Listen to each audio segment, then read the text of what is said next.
Intel's 13th gen Raptor Lake launches here, and the results are in. So how does the latest and greatest stack up against Zen 4 and even Intel itself? I'm going to primarily focus on the high end here, analyzing how the 13900K stacks up against the 7950X, the last gen 12900K, and even the 5800X3D, because gaming is important to consider as well. Speaking of gaming, the story of the 13900K here is much the same as it has been for Intel in years past. Intel is still, begrudgingly, the king of single-core performance, and gaming workloads are still, for better or worse, single-core bound. But there's a little bit more nuance to that idea this time around. Across a slew of titles, while the 7950X and 13900K might trade blows, the 13900K averages around 5% faster than the 7950X in gaming, 14% faster than the previous gen 12900K, and generally even outperforms the 5800X3D, a processor AMD even struggled to beat themselves. But there are a few notable outliers, dependent on just how the games are coded to leverage the CPU. One such example is Factorio, which makes very liberal use of a CPU's cache, so much so that the 5800X3D is 38% faster than the 13900K in that title.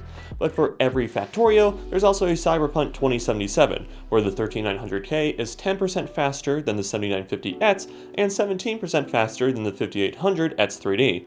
These outliers don't necessarily change the general assertion of Intel holding onto the gaming crown, but at what cost? More on that later. Productivity for the 13900K is a much different story for Intel. While it manages to handily improve over the previous 12900K, sometimes as much as 40%, the 13900K struggles to keep up with the 7950X in multi-threaded workloads, which are going to be a vast majority of the productivity workloads you'll be running into. Some workloads do prove Intel's point of the best single-core performance, like 1-core Cinebench or 7-zip compression performance, which is 14% better than the 7950X. But on the other side of the coin, like 7-zip decompression, a more intensive multi-core workload, the 7950X dominates the 13900K by 22%. So if you're primarily a gamer, then it should be a no-brainer to recommend the 13900K, right?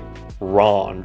When considering the chips like the 13900K or 7950X, gaming isn't the only factor, and the target audience for these high-end, enthusiast-grade chips most likely at least dabbles into productivity tasks, in which case the 7950X is the obvious choice, even if you have to give up on average, not every title, 5% gaming performance.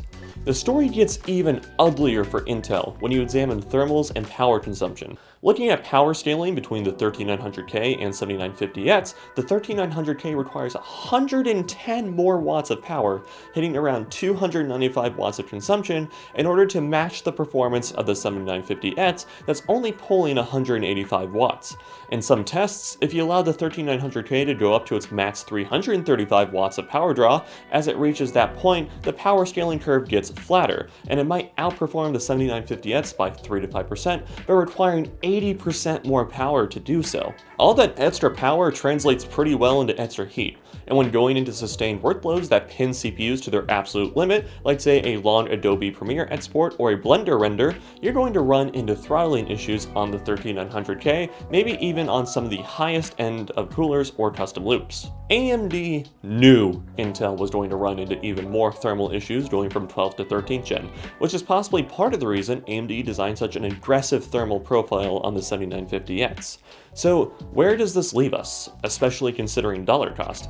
The 13900K is $660 USD, which is $40 cheaper than the 7950X. If this price point was in a vacuum, then especially when it comes to gaming, Intel is cheaper and performs better, which is a good sign. But there are a few other costs to consider as well. Unequivocally, Zen 4 and the 7950X is a much more expensive platform. It requires DDR5 memory, which is still pretty expensive, and requires an AM5 socket motherboard. Intel's value gets stronger when you consider that you can use Intel 12th gen motherboards with DDR4 for 13th gen. All they require is a BIOS update. However, I would also note that needing to buy such a robust cooling solution for 13th gen is going to diminish some cost savings had by using previous gen equipment. And for what it's worth also, Intel practically requires a move to Windows 11 due to the hybrid chip design needing the better core scheduler. Of course, if you want to put this high-end hardware's best foot forward and give it the best tech possible to use, that is a brand new motherboard and DDR5 for the 13900K, then the 7950X actually wins the cost for performance battle here. So, at the end of it all, did Intel take the gaming crown once again? Yes.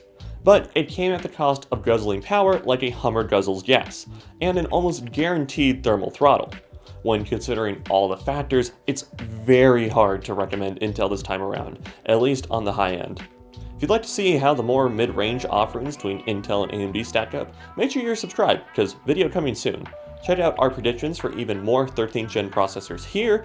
Thanks for watching, and I'll see you next time.